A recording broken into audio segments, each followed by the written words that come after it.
안녕하세요. 저는 불과 몇 달 전에 이혼한 여성입니다. 지금은 더 이상 신경 쓸 가정이 없으니 혼자 조그만 가게를 하나 운영하면서 여유가 생기기 시작했고, 퇴근 후 집에만 있다 보면 계속 잡생각만 나서 취미 생활도 다시 시작했어요. 처음엔 이렇게 익명으로 사연이 올라오는 곳이 있는 줄 몰랐는데, 최근 혼자가 되고 할 것이 없어서 이것저것 보다가 우연히 여기에 올라온 사연을 듣게 된 거예요. 너무 재밌게 들어서 그 뒤로는 종종 사연을 들으며 출근 준비를 하고 있어요. 며칠 전에 들은 사연에 저와 비슷한 경험으로 이혼을 하신 분이 계시더라고요. 그래서 저도 한번 이곳에다 제가 이혼하게 된 사연을 보내볼까 하는 생각이 들게 되었죠.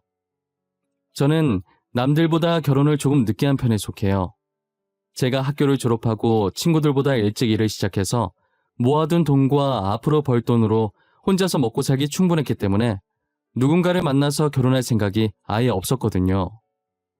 부모님을 잘 만난 덕에 졸업하자마자 아버지께서 카페를 하나 차려주셔서 저는 초기에 별다르게 나간 비용은 없고 오로지 수익만 남는 장사였어요. 제가 수익이 난 걸 일부 부모님께 드리려고 했는데 부모님께서는 아직 일을 하시고 계시고 가진 돈도 많으니 필요 없다고 하셔서 원래 부모님께 드리려던 돈을 다른 통장에 모았었죠. 원래 달마다 넣었던 적금과 부모님 용돈을 넣은 통장까지 합하니 혼자 살기엔 충분하더라고요. 조금 더 모아서 집이나 하나 살까 싶었을 때 남자인 친구가 자기 동기 중에 괜찮은 애가 있다며 직업도 좋은데 저처럼 결혼할 생각이 없다고 가볍게 만날 사이로 소개받지 않겠냐고 하는 거예요. 저는 선 넘는 부탁 아니면 거절을 잘 못하는 성격이어서 정말 가볍게 만나보겠다고 했어요. 약속 장소에 기대도 안 하고 나갔는데 멀끔하게 생기고 옷도 잘 입은 남자가 제 앞에 서더라고요. 첫눈에 반한다는 말이 어떤 느낌인지 그때 알게 됐어요. 그 남자를 보는 순간 가볍게 만나겠다는 생각은 잊혔고 너무 긴장돼서 온몸이 굳는 기분이었어요. 상대방의 무언가를 여쭤보면 말이 생각처럼 잘 나오지 않고 본의 아니게 딱딱하게 나가더라고요. 혹시라도 제가 상대방을 별로라고 생각해서 딱딱하게 말했다고 오해하면 어떡하지 했는데 남자는 제 생각과 반대로 긴장했다는 걸 알아챘는지 편하게 친구처럼 대화를 이어가더라고요. 사소한 말에도 리액션을 엄청 잘해주셔서 저도 긴장이 서서히 풀렸던 것 같아요. 남자는 직업이 의사였는데 의사라는 자부심에 으스댈 법도 한데 전혀 그런 것 없이 겸손하고 오히려 카페 운영하는 제게 혼자서 힘들겠다면서 대단하다고 치켜 세워주더라고요. 늘 본인보다 상대방을 높이 봐주고 배려하는 모습이 너무 마음에 들었어요. 서로 결혼할 생각 없이 가볍게 만난 사이였지만 계속해서 만나다 보니 이렇게 잘 통하는 사람은 찾기 힘들겠다는 생각에 결혼까지 하게 됐어요. 처음엔 집안 차이가 너무 심해서 친정 부모님께서 저희 결혼을 반대하셨었어요. 제가 하나밖에 없는 외동딸이기도 하고 남편이 의사라는 것 말곤 보잘것없는 시댁이라 아무래도 제가 시집가서 고생만 하게 될까봐 걱정이 되셨던 거죠. 지금 아무리 시대가 많이 변했다고 하지만 여전히 시집살이를 시키는 시댁이 많으니까요. 게다가 남편은 아버지께서 병으로 일찍 돌아가시고 홀어머니를 모시고 있었거든요. 형편은 둘째치고 홀로 남은 시어머니를 제가 다 떠안아야 한다는 생각이 강하셨던 거예요.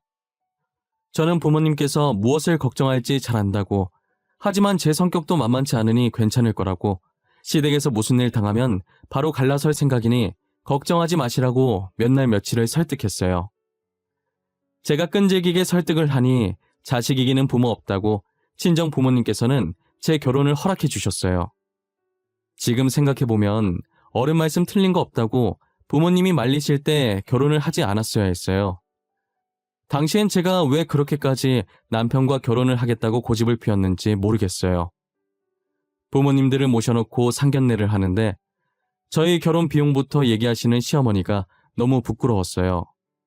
겨우 부모님 설득시켜서 여기까지 왔는데 다짜고짜 돈 얘기를 하시니 저희 부모님 볼낯이 없더라고요.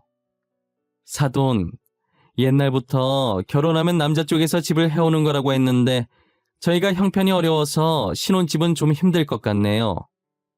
안 그래도 딸한테 사돈 사정 들었어요. 집은 형편이 더 나은 쪽에서 해가면 되죠. 저희가 신혼집 마련할 예정이니 크게 걱정 안 하셔도 될 것 같아요. 제가 많이는 보태드릴 수 없지만 혼수 조금이라도 보태겠습니다. 아예 빈손으로 아들을 맡기는 건 예의가 아닌 것 같아서요. 혼수도 저희가 하면 되는데 사돈께서 마음이 불편하시면 그렇게 하는 걸로 할게요. 그리고 나머지 부족한 부분들은 저희 쪽에서 다 알아서 할게요. 의사 사위 맞이하는 거 흔한 일 아니니까 저희 형편 어렵다고 무시하지 않았으면 좋겠네요. 저 혼자 먹고 살기도 힘든 형편에 정말 귀하게 키운 아들이거든요. 귀하게 안 키운 자식이 어디 있겠습니까? 친아들처럼 생각할 테니까 걱정하지 마세요. 저희 딸도 사위 못지않게 귀하게 자란 아이니 사돈께서 친딸처럼 많이 아껴주셨으면 좋겠네요. 어머니들 사이에서 묘한 신경전이 오갔고 저희 아버지께서는 눈치만 보고 계셨어요. 어찌저찌 상견례를 잘 마치고 집으로 돌아오는 길에 어머니께서는 어떻게 돈부터 얘기하냐고, 누구는 자식 귀하게 안 키웠냐고, 사람이 왜 이렇게 무리하냐며 시어머니 태도에 화를 내셨죠. 생각해보면 제가 결혼 안 하려고 아무도 안 만났던 거지, 무슨 하자가 있어서 지금껏 결혼 안 한 게 아닌데 시어머니는 마치 아무도 안 데려가서 결혼 못한 저를 남편이 구해준 것처럼 얘기하셨어요. 그렇게 치면 의사식이나 되면서 지금까지 결혼 못한 남편이 더 이상한 거 아닌가요? 정말이지, 시어머니의 언행 때문에 저도 저희 부모님도 셋 다 기분이 좋지 않은 상견례였어요. 저희 부모님께서는 시어머니를 보신 뒤로 보통 성격이 아닐 거라는 걸 예상하셨어요. 평소 돈 자랑하는 사람들을 안 좋아하시던 부모님이시지만 시어머니만큼은 신혼집으로 길을 눌러놔야겠다며 이를 갈고 계셨죠. 위치도 좋고 주변에 편의시설도 많은 8억짜리 신축 아파트를 신혼집이라고 제 명의로 사주셨어요. 이 정도까지 안 하셔도 된다고 했지만 아버지께서는 제가 시댁에서 이쁨 받아야 한다고 항상 이 집을 생각하며 시어머니께 기죽지 말고 어깨 펴고 당당하게 지내라고 하시더라고요. 부모님께서 집까지 해주는데 이렇게 시댁 눈치를 보면서 결혼을 해야 하는 걸까 수없이 고민했지만 시어머니는 제가 하기 나름이니 저는 남편 하나만 보고 결혼을 계속 진행했었죠. 저희 신혼집이 시댁이랑은 조금 멀고 친정이랑 차로 10분 거리로 가까웠어요.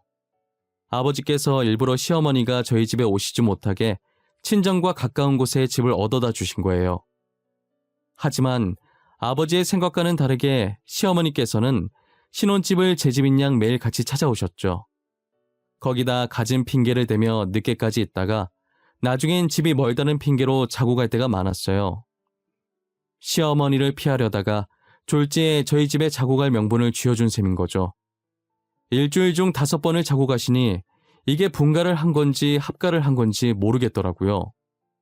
게다가 제가 친정이랑 가까운 곳에 카페를 하고 있었으니 당연히 신혼집과도 가까웠고 시어머니께서는 허구한 날 친구들을 데리고 오셔서 죽치고 앉아 계셨었어요.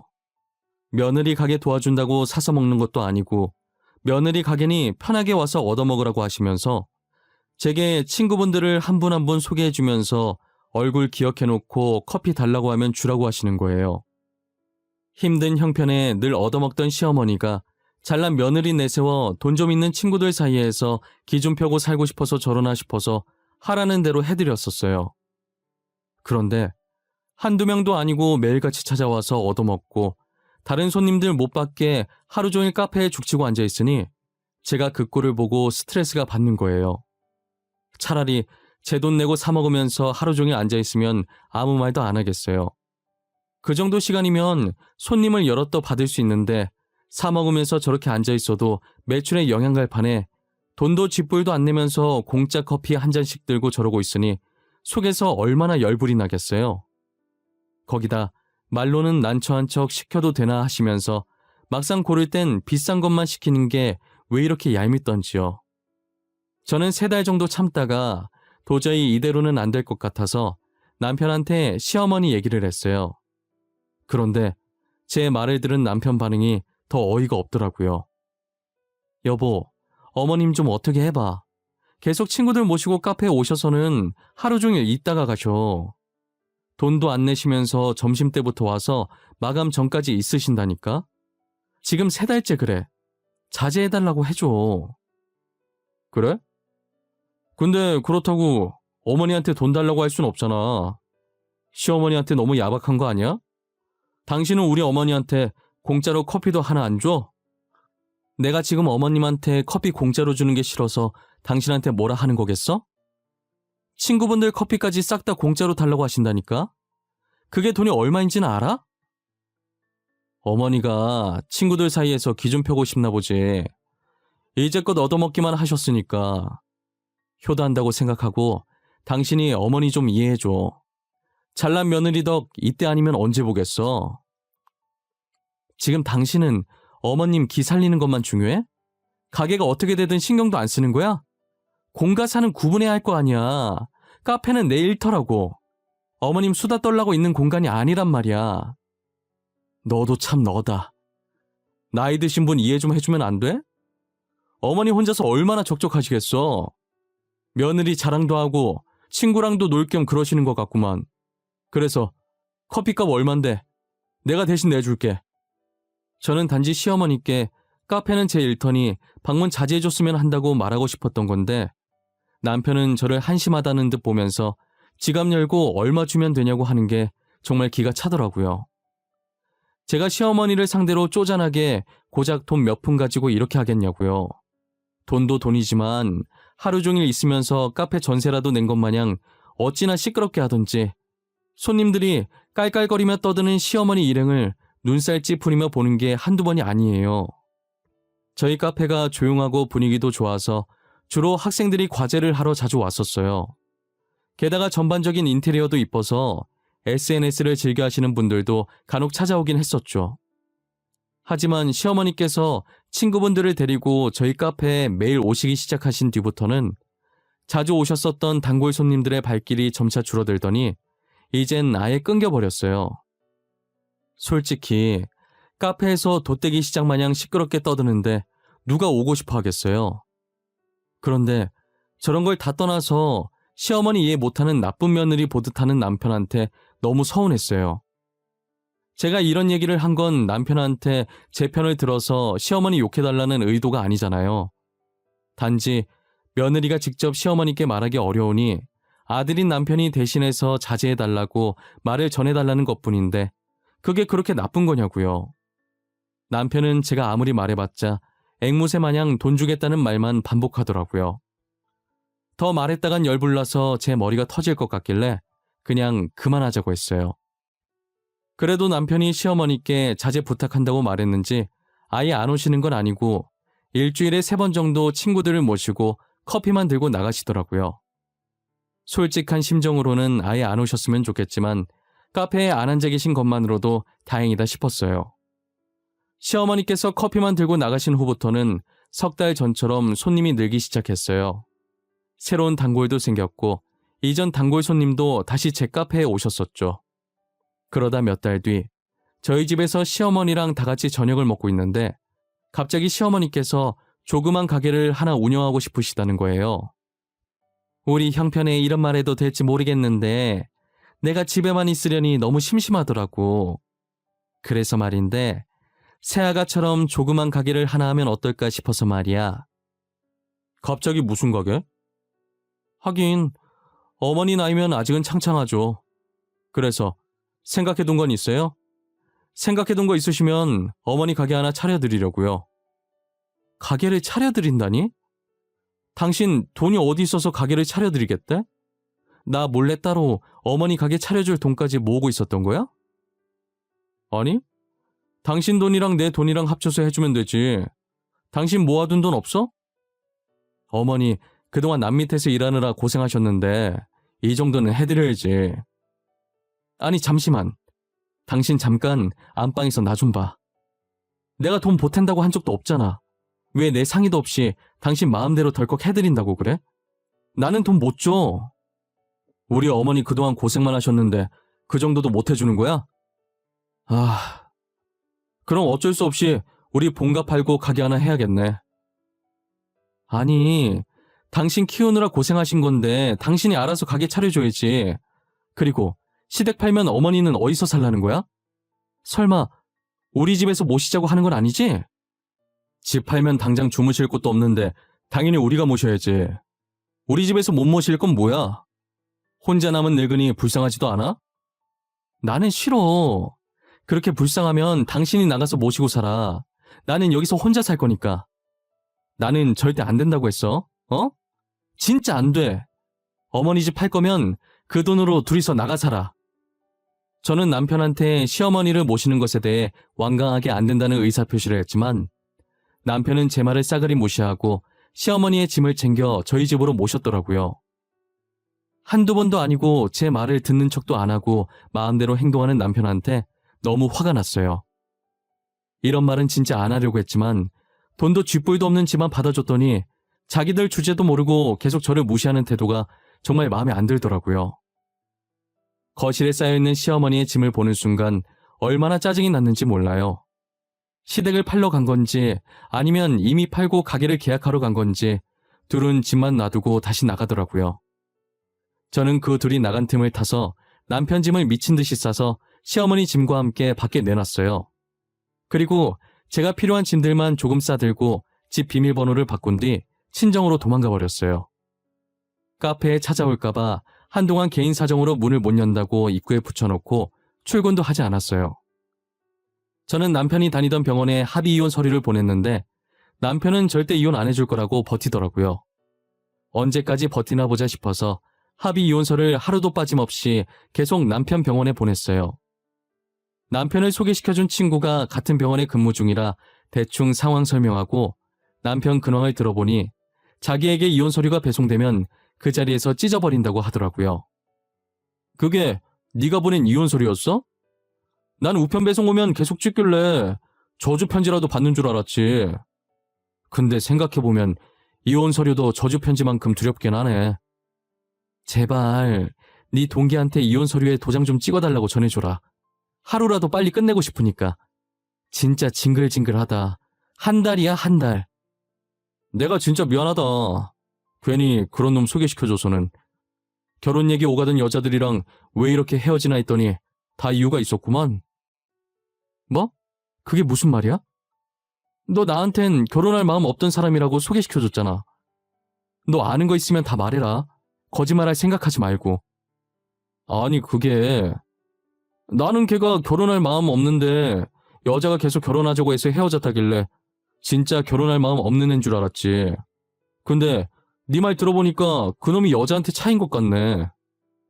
저는 그동안 남편이 왜 결혼을 못했는지 친구 말을 듣고 나서야 알 것 같더라고요.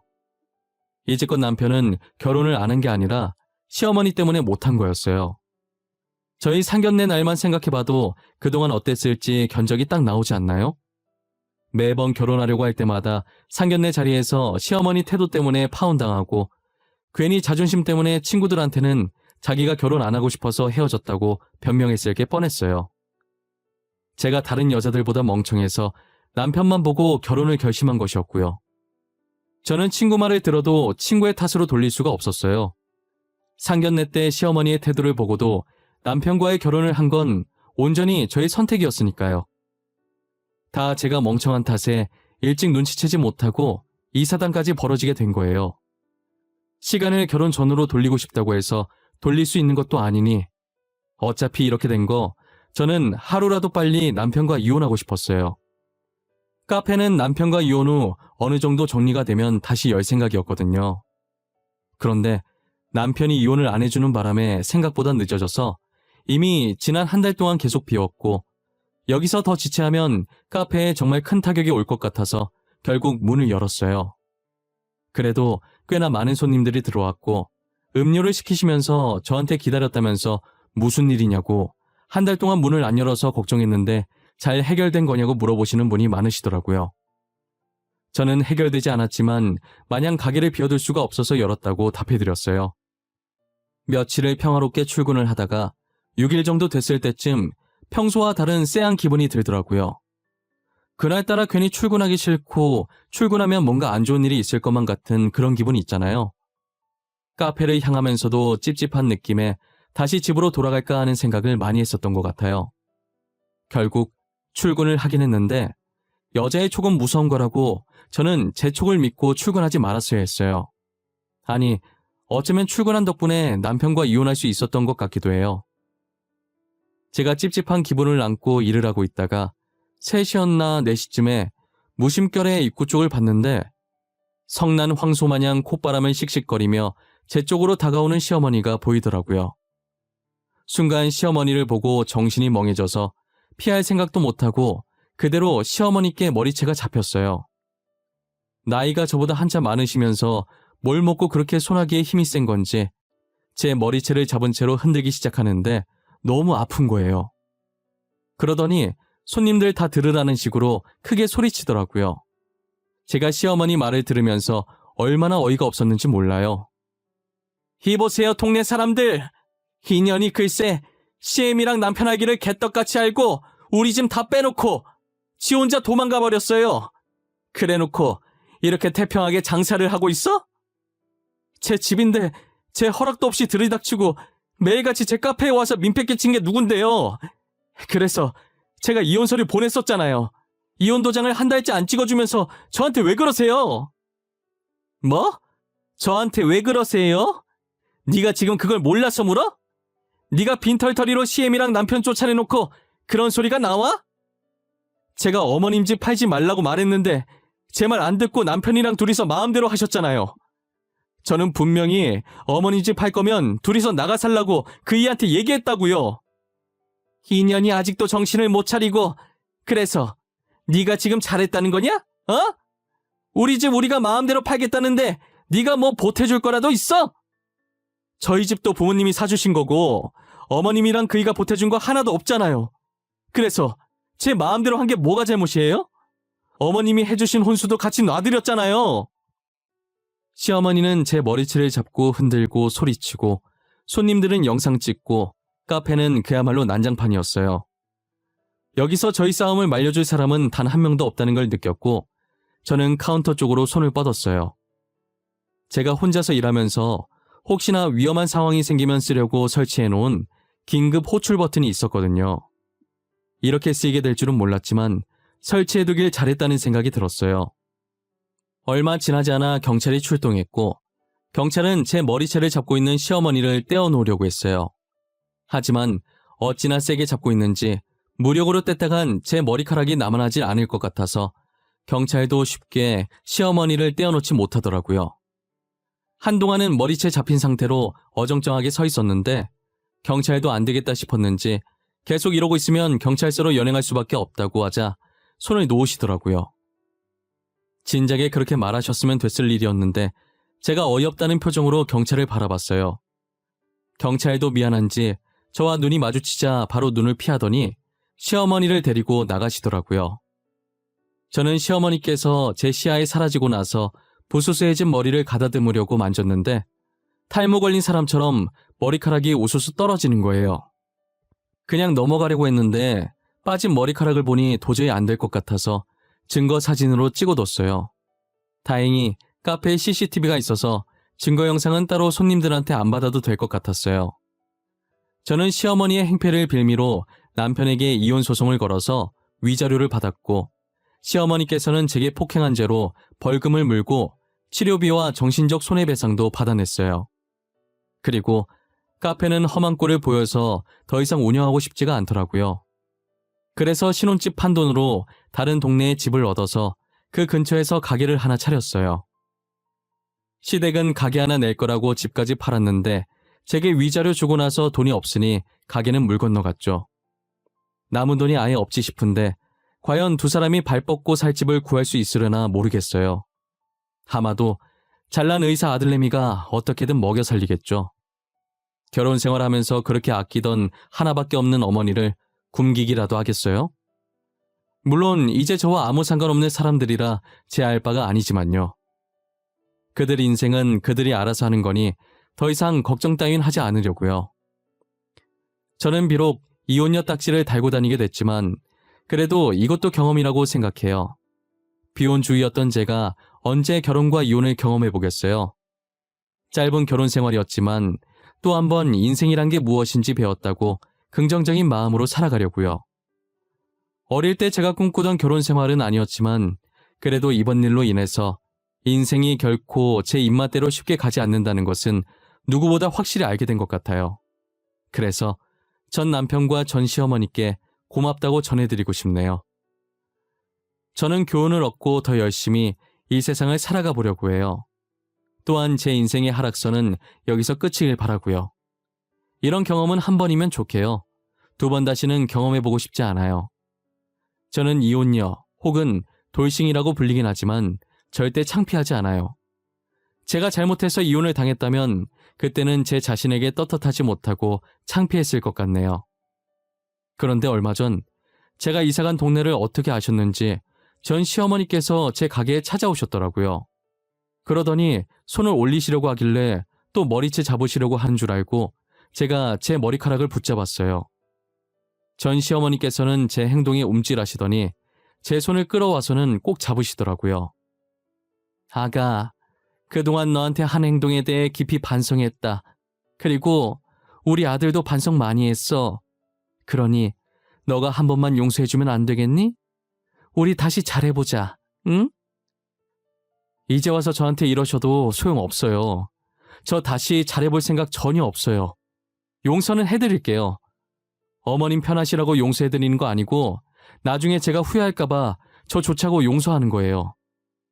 우리가 정말 잘못했다. 그래도 잘 생각해봐. 언제든 네 연락 올 때까지 기다리고 있으마. 우리 아들이 계속 너만 찾고 있어. 병원도 안 나가고. 우리 아들 좀 살려줘, 응? 죄송해요. 제 연락 기다리지 마세요. 저한테 몇 번을 말씀하셔도 제 대답은 변함이 없어요. 저는 남편과 다시 잘해볼 생각이 눈꼽만큼도 없어요. 그러니까 기대 같은 건 하지 마세요. 전 시어머니께서는 애처로운 눈빛으로 저를 계속 쳐다보셨었어요. 하지만 제가 잡혀있던 손을 빼고 눈을 피하자 힘없는 걸음으로 나가시더라고요. 막상 전 시어머니의 몰골을 보니 마음이 약해지는 거예요. 그래서 제가 당했던 수모들을 다시금 곱씹고 강하게 대응하느라 힘들었어요. 전 시어머니의 말씀이 사실인가 싶어서 친구한테 연락했더니 제가 들은 말대로 저와 이혼하고 나서 어딘가 나사가 하나 빠진 사람처럼 지내다가 결국 퇴사하고 그 뒤로는 연락이 안 된다고 하더라고요. 그러게 같이 살 때 잘하지 이제 와서 저러면 무슨 소용이 있나 싶어요. 제 성격을 잘 아는 친구는 마음 약해지지 말라고 똑같은 일 또 겪고 싶지 않으면 그 사람들 신경 쓰지 말고 제 인생을 찾으라면서 저를 더 단단하게 만들어줬어요. 저는 친구 덕분에 흔들리지 않고 혼자서 씩씩하게 잘 지내고 있어요. 가게 운영하면서 잡생각할 틈을 안 주려고 취미생활까지 하기 시작했어요. 쉴 틈 없이 생활하다 보니 정말 아무 생각도 안 들어요. 그렇게 제 기억에서 아픈 과거는 쫓아내버리려고요. 제 사연은 여기까지입니다. 이걸 보시는 여러분들 앞에는 꼭 행복만 가득하셨으면 해요.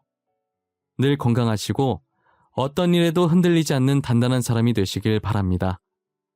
지금까지 제 사연 들어주셔서 감사합니다.